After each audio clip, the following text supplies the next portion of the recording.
Hello Leo, Sun, Moon, Rising, and Venus Signs. Kamusta kayo?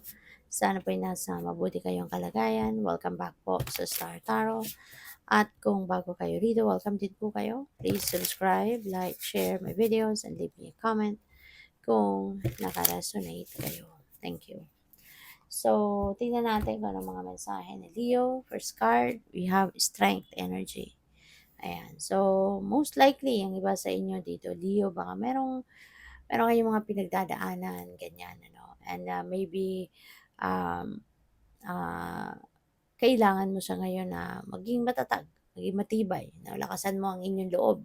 Kasi maaaring kailangan mo ngayon na mag-ano ka, kailangan mo ngayon na magpakatatag ka at gisingin mo yung tapang, no? Tapang mo para maharap mo squarely, maharap mo head on kung ano man yung sitwasyon na ito, you know? Hindi pwedeng atrasan, ano? Mas magandang harapin kaysa atrasan. So we have Four of Cups. Ayan, parang ang iba sa inyo, ang layo ng tingin, no? Maaring nabobore, wala sa sarili, kasi malalim ang iniisip, mga ganyan, no? Puwedeng gano'n ang ganap ng iba sa inyo rito. Kaya hindi ninyo napapansin, ano, may offer sa iyo, mayroong binibigay ang universe sa inyo na blessing, pero hindi ninyo 'to napapansin kasi ang lalim na iniisip mo, malayo ang tingin, 'di ba? Yung ganyan. Kaya hindi ninyo napapansin, 'no? Siguro merong mga taong nagbibigay na sa'yo ng tip, kung anong puwedeng pagkakitaan, anong puwedeng maging trabaho, mga ganyan, pero hindi ninyo napapansin. So this could be an eye-opener para sa'yo, 'no, na, "Ay, oo nga, ano." Baka maisip mo na, "Ay, oo nga, parang na may na-mention sa'kin si ganito na puwedeng applyan ng trabaho siguro or puwedeng maging negosyo or puwedeng maging racket ninyo," mga ganyan, 'no? So, what else? We have the Ace of Wands. Ayan. So, si Ace of Wands, new beginning ito. Okay? So, Ace of Wands is a new beginning energy. At si Ace of Wands, ano din ito, pwedeng panibagong, siguro magsisimula kayo ng bagong career path, 'di ba? Baka may bagong career opportunity kasi for some of you. So, maaaring ngayon magsisimula ka ng i-embrace ang bagong ano na 'to, bagong career path na 'to. Pupuwede rin ano na ang iba sa inyo, this is, pupuwedeng panibagong racket, 'di ba? Na ang maganda rito kasi pupuwede mong magawa na ngayon siguro yung kung ano yung passion mo, kung ano yung creativity mo, 'di ba? Mailalabas mo na rito sa kung ano man ang trabahong ito or ano man ang career path na 'to. Maaaring mabibigyan ka ng pagkakataon na ma-express mo na yung sarili mo, ma-express mo na yung passion mo dito. Kaya this is very exciting para sa'yo. We have King of Pentacles. So this is really beautiful, lalo-lalo na pagdating sa inyong kaparahang aspeto. Feeling ko dito, no, aside from money, maaari ng iba sa inyo magiging tatay na.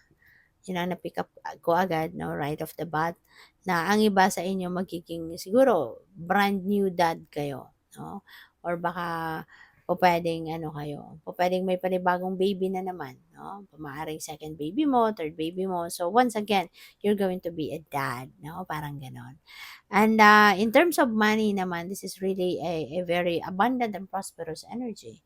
So maaari na sa ngayon, no, na baka papunta na kayo, baka kunyari maa-appoint kayo ngayon into a leadership role, maaaring kumbaga papunta kayo sa pag-angat, 'no, yung posisyon ninyo sa trabaho paangat. So 'di ba kapag napo-promote ka, lalo-lalo na kung yan ay managerial position, so mas malaki yung suweldo, mas malaki yung benefits, mas malaki yung take home pay. Kaya you will be more richer, 'di ba, sa ngayon. You will be earning more money, so mas maraming maiuuwi mong pera.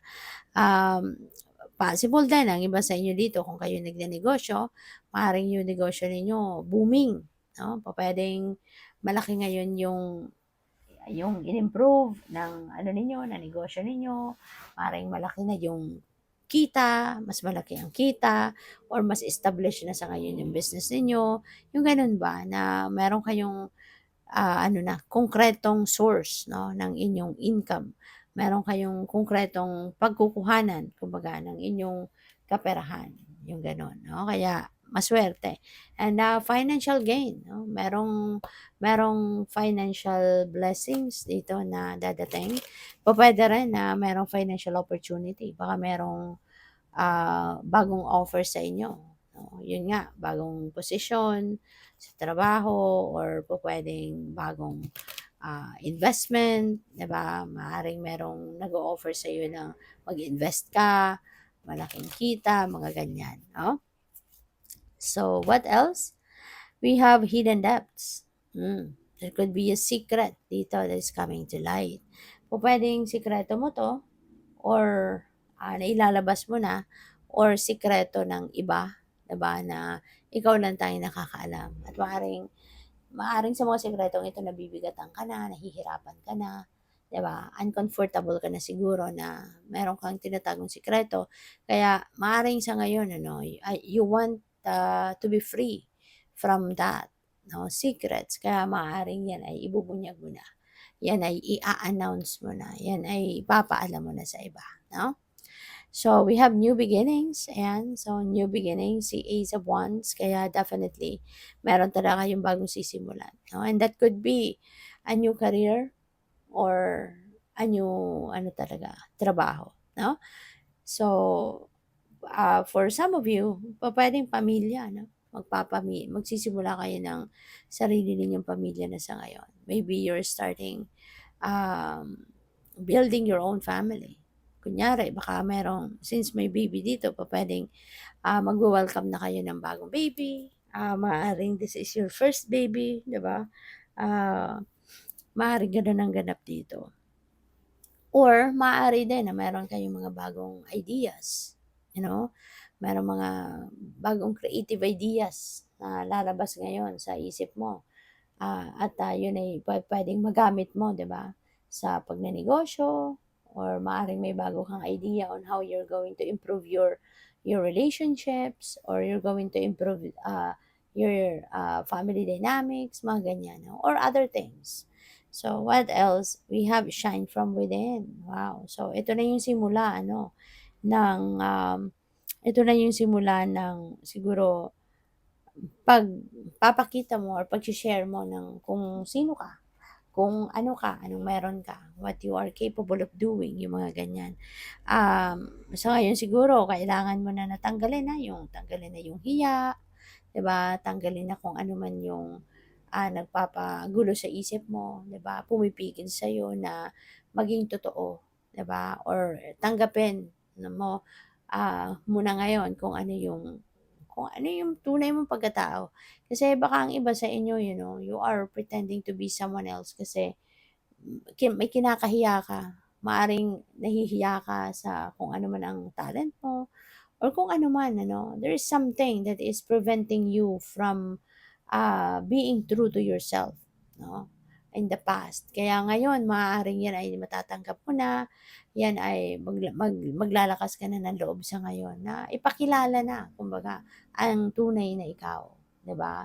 So, maaaring ngayon, no, ipapakita mo na kung ano ang kakayanan mo, magiging matatag ka na, matibay na yung loob, magiging matapang ka na na ipakita, no, kung sino ka talaga, no, ang tunay mong pagkatao. You're going to reveal your true colors na sa ngayon, no? So, good luck. Thank you for watching. Love and light. Namaste.